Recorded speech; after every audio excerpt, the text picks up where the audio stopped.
Lalu kenapa sih lebih milih pentol miso nih daripada counter? Kan halo teman-teman, baik lagi sama saya Herali Santosa. Nah, saya di sini mau lanjutin nih cerita saya yang kemarin. Kalau misalkan teman-teman yang lihat saya sekarang, ya mungkin wah enak nih, Mas Haidar udah besar, punya usahanya pentol miso, udah kemana-mana cabangnya gitu kan. Nah, terus kalian ngeliatnya tuh kayak yang mulus aja gitu. Padahal nih ya, waktu sebelum buka pentolnya miso ini ya, saya tuh kan punya counter nih guys. Jadi saya tuh jualan aksesoris HP di situ, terus kemudian jualan ada pulsa, kemudian kuota, ada servis juga bahkan. Nah, di situ tuh saya tuh harus bagi waktu guys, dari mulai saya harus belanja, kemudian di sela-sela itu saya harus bikin servis juga, kemudian saya juga harus bikin pentol, jualan, sampai malam kan, kalau jual pentol kan sampai jam 9. Nah itu gimana tuh saya cara bagi waktu gitu kan. Nah jadi selain bagi waktu, saya juga harus bagi tenaga, pikiran juga kan gitu. Dan ya alhamdulillah ada istri gitu kan, kita jadi koordinasi bareng istri. Jadi begitu waktunya saya mau jualan, ya istri yang pegang tokonya gitu. Nah sampai saya selesai jualan pentol gitu kan, kemudian malamnya itu kadang-kadang masih sempet servis teman-teman, sempet servis juga, sempet jadi HP ini kendalanya apa, kemudian saya garap. Nah selesai itu kadang-kadang jam 12 gitu kan. Nah, kemudian jam 1 itu saya baru bisa istirahat gitu kan. Nah jam 4 atau jam 5 nya harus bangun lagi. Biasanya sih bangun jam 4 gitu, karena jam 5 itu udah kesiangan kan, karena harus sholat subuh gitu kan. Nah di situ teman-teman, lalu kenapa sih lebih milih pentol miso nih daripada counter? Kan kalau di counter sendiri lumayan loh, untungnya ya kan, ada selain dari pulsa kuota itu kan, apalagi servis gitu kan, lumayan gitu kan.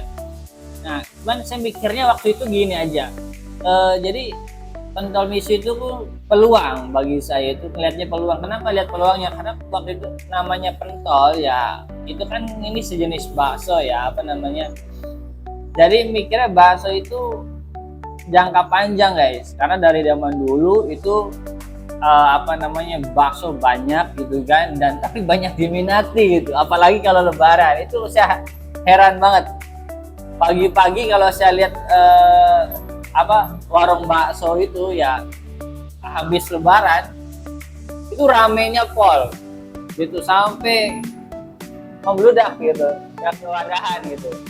Nah itu mikir lah, ini kayaknya peluang nih gitu kan, makanya nih bolehlah saya ambil gitu kan.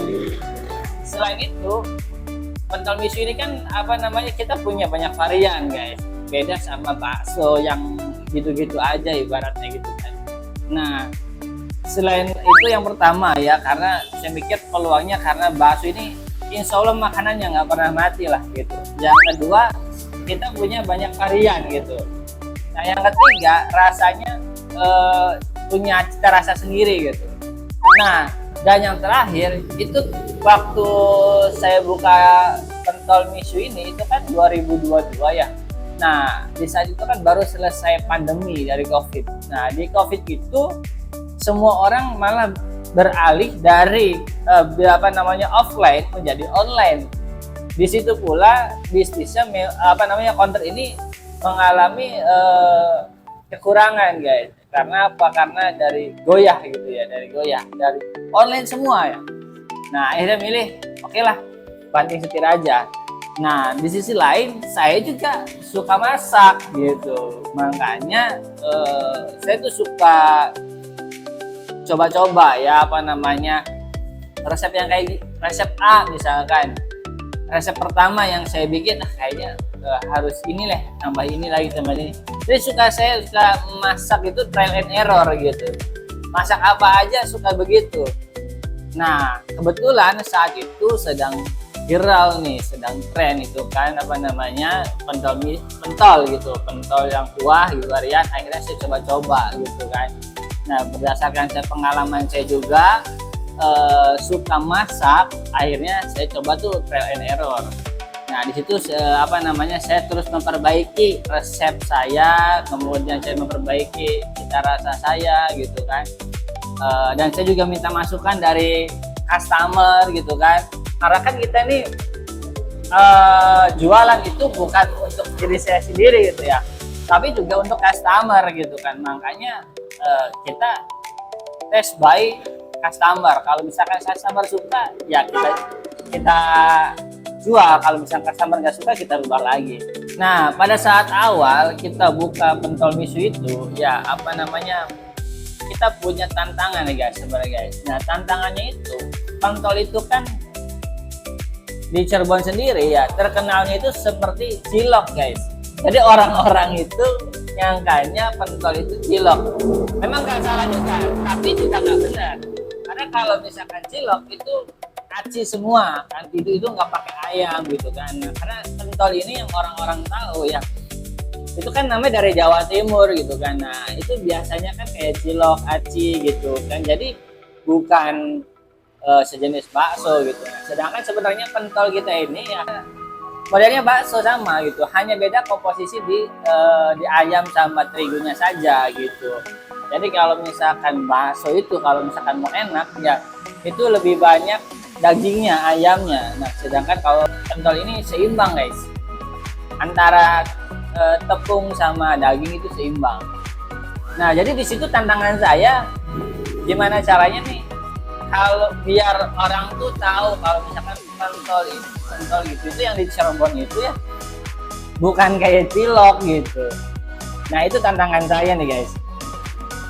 Nah, selain tantangan tadi kita harus mengedukasi customer itu. Nah, di sini juga kan waktu awal-awal itu variannya memang hanya beberapa saja gitu kan. Nah, saya lalu mikir gimana caranya biar kita itu bertahan seterusnya gitu. Karena kalau misalkan model variannya gitu-gitu aja, orang kan bosen nih guys. Apalagi kalau misalkan nggak punya cita rasa. Ya memang alhamdulillah kita punya cita rasa dan di sini beda gitu kan. Nah, tapi kalau di variannya itu begitu-gitu aja, otomatis tetap akan lesu juga gitu kan. Makanya saya itu sering trial and error loh. Sering trial and error cari untuk variannya. Lalu sampai saat ini alhamdulillah nih banyak muncul variannya gitu kan. Ada cumi, kemudian rendang, kemudian ada mercon, daging sapi loh. Saya pakai margin daging sapi. Jadi dalamnya itu ada daging sapinya, bukan cabai aja. Kita pentol mercon tuh. Nah, kemudian ada mozzarella juga, kemudian ada keju, telur dan lain-lain guys. Sebelum ini juga banyak beberapa varian yang saya coba karena dinilai dari satu peminatnya atau kedua yang dari prosesnya yang lebih panjang gitu, akhirnya coba ini aja yang lebih bisa prosesnya tuh lebih cepat gitu. Nah, dari semua varian itu ya itu tuh bukan terjadi dalam semalam kan, otomatis harus trial and error itu. Nah, jadi teman-teman yang punya usaha atau punya ide nih mau cobain gitu, jangan takut untuk cobain teman-teman. Kalau misalkan gagal, cobain lagi, cobain lagi, nggak apa-apa itu. Karena saya juga begitu. Saya waktu itu bikin misalkan sekarang di pentol mercon itu trial and errornya tuh bukan sekali gitu. Saya bahkan berhari-hari gitu, lebih dari seminggu saya bikin itu. Hari ini saya bikin, kemudian tes gitu, ini dulu biar teman-teman dulu gitu kan, keluarga sama tim gitu. Gimana rasanya nih, kurang apa nih gitu. Misalkan udah mulai oke, lalu kita coba jual. Setelah jual pun nggak langsungnya kita udah ini gitu resepnya, enggak, tapi tanya lagi customer gimana nih rasanya, kurang apa nih gitu. Nah, setelah customer oke, barulah kita tetapkan ini sebagai resepnya kita gitu. Nah, jadi gitu ya, jangan takut ya teman-teman. Kalau teman-teman punya ide, langsung cobain aja dulu gitu. Nanti kalau misalkan gagal, kita perbaiki lagi gitu. Kalau misalkan salah, kita perbaiki lagi. terus sampai berhasil gitu. Nah, karena saya percaya teman-teman ya, membangun bisnis itu bukan soal cepat gitu, tapi siapa yang mau konsisten terus belajar ya, dan kemudian tidak menyerah. Nah, dan sampai sekarang pun saya masih terus belajar.